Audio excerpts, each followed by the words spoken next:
Well, it's Saturday afternoon. We just finished clearing out the shop and getting everything done that we needed to for the weekend. We got a nice long holiday weekend. So, we're gonna empty out our spindle.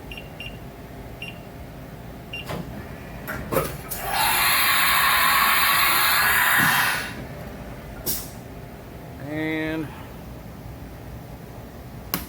shut down the machine for the evening or the afternoon. And we've got a few things lined up on the Z-28. I was wondering why my turn signals wouldn't work, so I got it up on the lift and pulled a little panel down here, and when I pulled out this turn signal there was no bulb in it. So made a quick trip down to the auto parts store, got me some bulbs, and while I was under here I started kind of poking around because I was trying to figure out what some of those lights were on. I know I had a low level light, and on the LS motors I was not aware of this, but right there, let's see if I can turn on a light.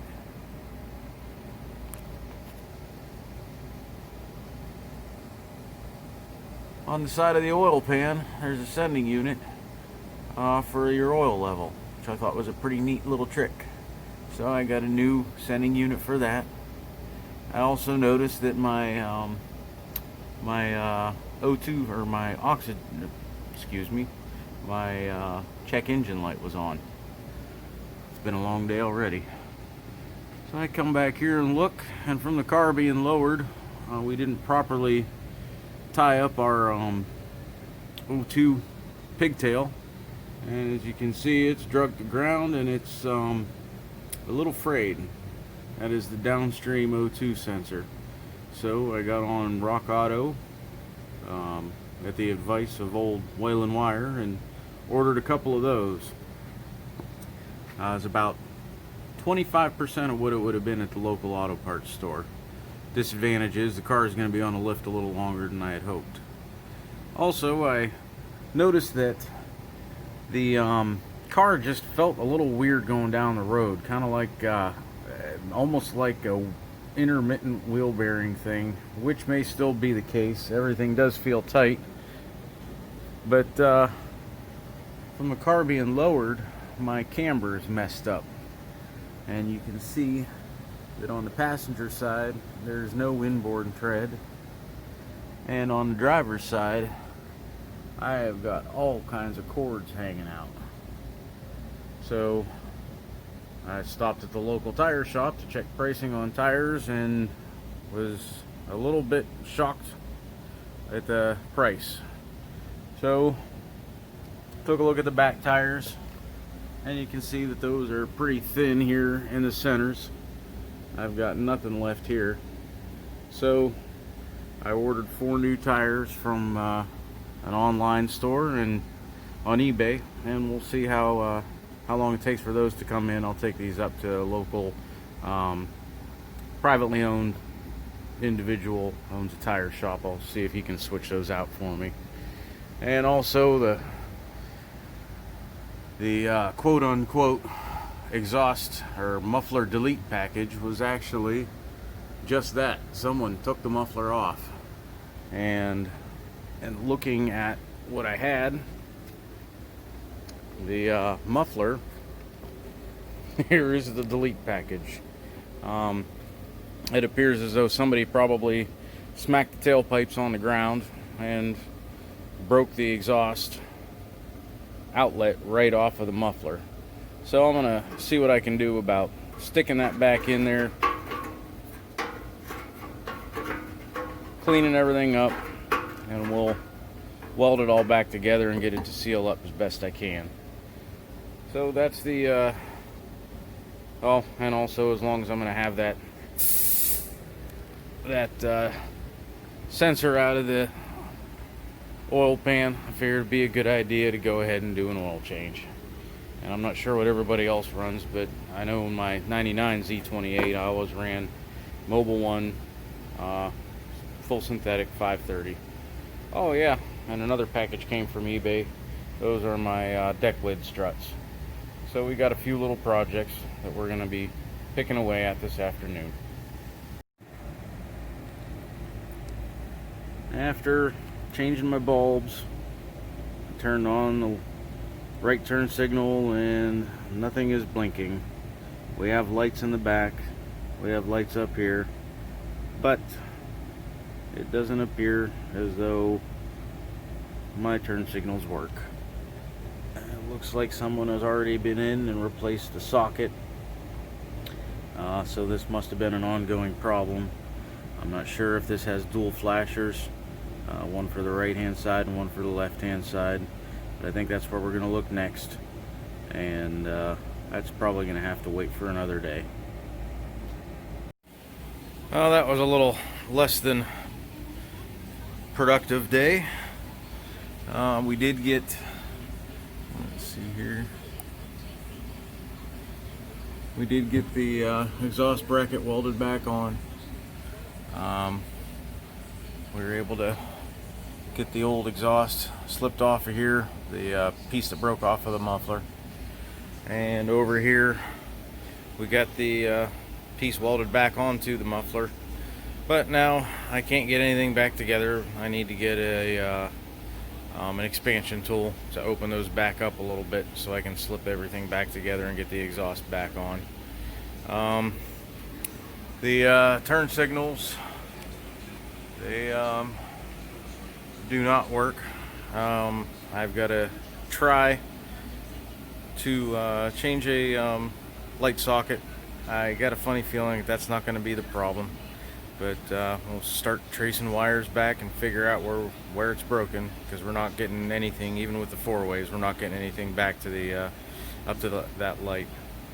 And as far as the rest of the sensors and everything go, I think we're just gonna wait until tomorrow to tackle that.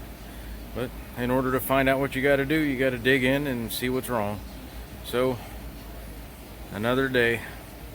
Thanks for watching. Well, I didn't realize this Camaro was going to fight me this much. So far, we did get the exhaust put back on. We replaced the light bulb and the socket on the turn signal. The light bulb lights up with the parking lights and the marker lights, but no turn signal on the right hand side. We changed the oil sensor in the bottom of the pan, and the oil light has not gone out. I did a little bit of looking around on some different blogs and stuff last night, and someone else that had the same problem suggested that they disconnect power from the battery for about 10 minutes. So today, while I'm in the process of putting the seat belts and the back seat back in the car, because the previous owner had taken them out to put a stereo in there, and let's face it, I'm too old for that crap. But I'm going to go ahead and put the back seat and everything back in with the battery disconnected, and hopefully when I turn the battery back on, the low oil light will be off. And I also did read up on how to reset the oil change light, so that'll be 2 of the lights gone hopefully. And I do have 2 new downstream O2 sensors on order. They should be here in a couple of days. That'll get the car pretty well buttoned up, but then I have to wait for the tires to get here, because I really don't feel good about driving this around with those cords hanging out of the driver's side front tire. So we're going to go ahead and I'll flip the camera around here and show you what I got going on in the back seat. There's the remnants of the stereo system. I had taken the speakers and the box and the amp and the capacitor out for the previous owner, but I really didn't feel like completely tearing apart the whole interior to get that wiring kit out. And he was okay with me leaving it in here, so I'm just going to tape all of the ends up and make sure that they stay isolated. Tuck them into that little trim panel down at the bottom. We so far have gotten the passenger side seat belt started. We got the shoulder strap in. I was just getting ready to move over to the driver's side and get the shoulder strap in and put the lap belts in, and then get the seat back in. I really don't think that I have to worry about any of that stereo wiring interfering with anything, but the only thing it could potentially be the remote on and the RCA jacks. So I've got the RCAs taped individually and then taped together, and then I capped the remote on, and then after I capped it I taped it up just to make sure everything was secure. And then I even went as far as taping up the hot and the ground. The ground's just connected to ground, and the hot is not connected to anything up underneath the hood, but they're metal ends that could potentially cut through something else, so we went ahead and got those all taped up. So we're just gonna take and roll them up, which I'm not able to do with one hand, and tuck them up underneath there.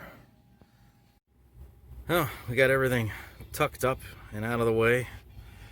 Right here, the ground, it was either unbolt it from the body and leave a nasty hole there, or plug it up, or if I left the ground there, I had to take the seatbelt out in order to run it behind. So far, that kind of is par for the course. So I don't know why, but for one reason or another, everything that I've done to this car, I've had to do at least twice. But we got everything tucked up and out of the way. Would you look at this? Look how long those bolts are to hold on that bracket. Would you look at this? Look how long those bolts are to hold that bracket on the seat belt. Those things are, what, 1 3/4 inch long? And all it's for is to hold this bracket onto the seat. Well, I guess you don't have to worry about them sliding out if there's ever an accident. I just thought that was a little crazy. Okay, back seat is back in. We've got those little seat belt brackets back on there.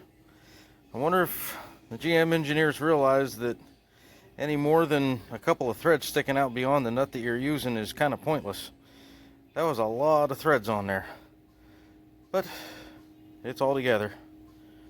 Now to start for the seat bases, that's one bolt, just slides up underneath the seat back and then bolts in down right there on the front of the seat. That shouldn't be much of a problem, but I've said that before.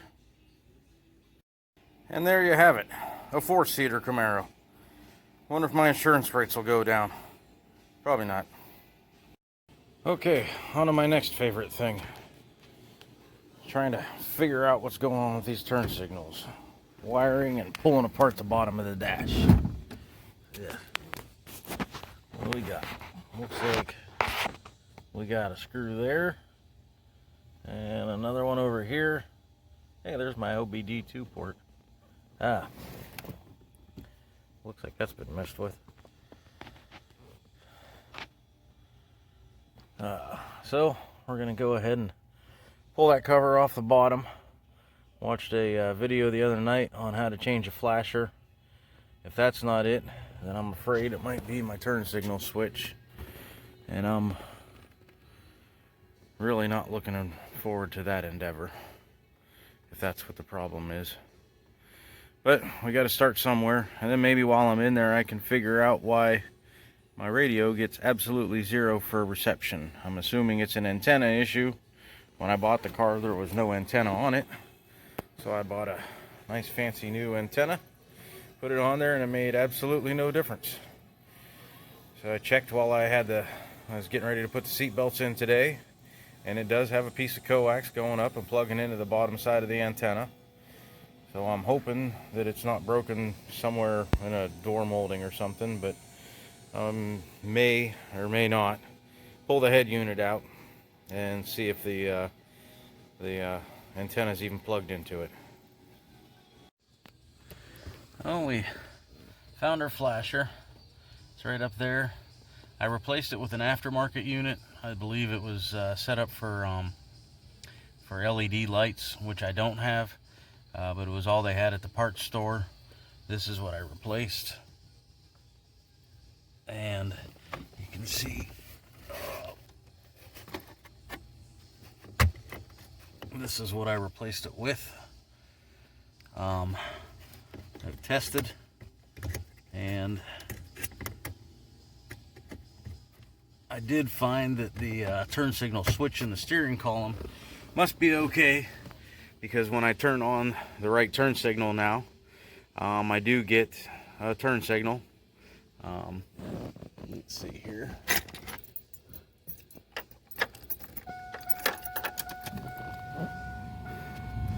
You can see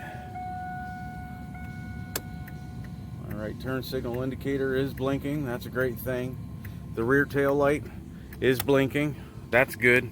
But the front marker light is still not blinking. So if my turn signal switch is okay, the flash is okay, the dash indicator and the rear tail light are working, that means that there must be a break in the wire somewhere going up to the front right turn signal. So I suppose that's one of those kind of things that I'll just kind of keep digging for and picking away at, but I'm not going to let it stop me from driving. I can always, if I'm concerned with it, work the switch up front, and I know that I've got rear turn signals. But I didn't buy this car to have it sitting in the garage.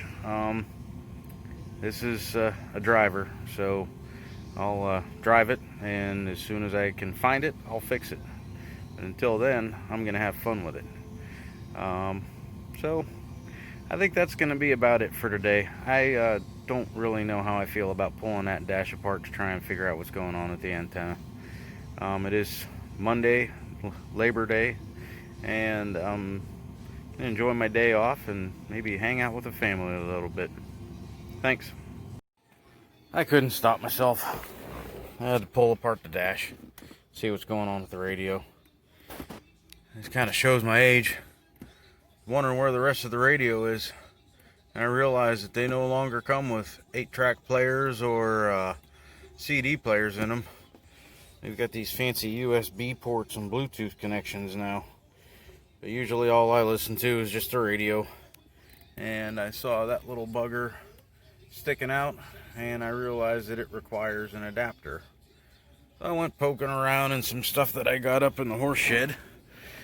Dug through some boxes, and I did come up with this. And I also found my old skull shifter knob. I might put that on something one of these days. But I think we're going to give this a try, see if it fits. I'm not sure about these new radios, whether they've changed standard adapters or not. But we're going to give it a try. Well, to quote a famous Boston-based movie, how about them apples? Check that out. I got some tunes. Now I'm going to button this up and call it a weekend. Have a great one.